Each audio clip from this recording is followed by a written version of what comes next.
Okay, welcome to part 6 of neuroembryology for medical students. This is the final learning objective episodes, and it's all to do with the parts of the brain. So there are three major divisions or parts of the brain: the forebrain, which is also known as the prosencephalon, the midbrain, which is known as the mesencephalon, and the hindbrain, also known as the rhombencephalon. So if we think of our neural tube here, that's all formed up, and the cranial neuropores recently closed. We're at about day 24 here.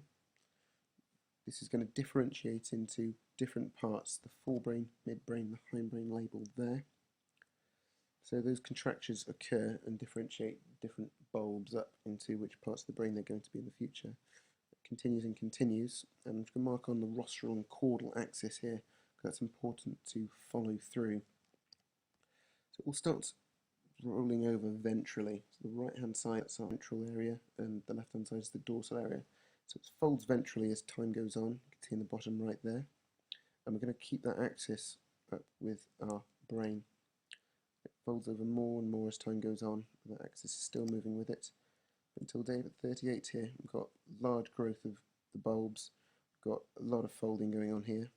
And if we have a look at that axis, the rostrocaudal axis again, you can see that's obviously deviated quite substantially. We also have to consider the ventral dorsal, the posterior anterior axis on here as well. So in the mature human brain, because of the ventral fold, the anterior part of the brain, or the ventral part of the brain, is actually sitting on the skull base, facing downwards.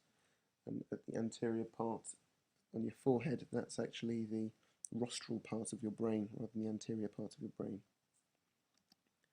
Okay, so here's a different view. You can see a bit more topographical information there, different contractures and pontine flexure, and you can see the extent of that ventral folding.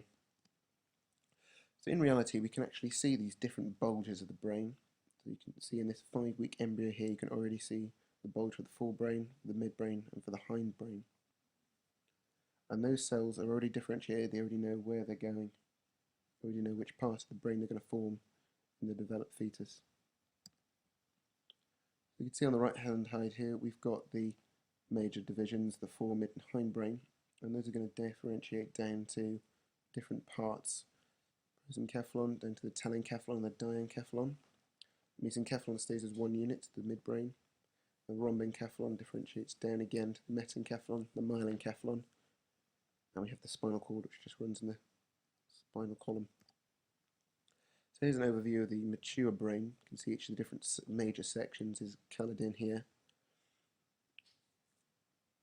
So we're going to have a closer look now, see which parts came from what bit of brain. So from the prosencephalon, we've got the telencephalon and the diencephalon. So your cerebral hemispheres here, all your thalamus and hypothalamus, both parts of the diencephalon.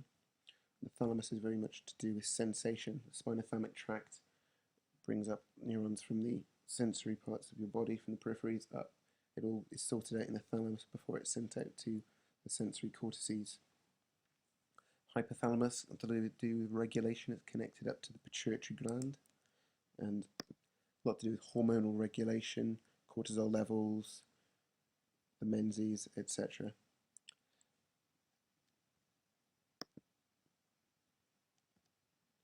In the mesencephalon, we just have the midbrain. So that's sitting between connecting the forebrain and the hindbrain. There's no divisions here. From the rhombencephalon, we get the metencephalon and myelencephalon, as we looked before. And the metencephalon actually gives rise to the cerebellum and the pons. The cerebellum has a lot to do with storing muscle memory. So,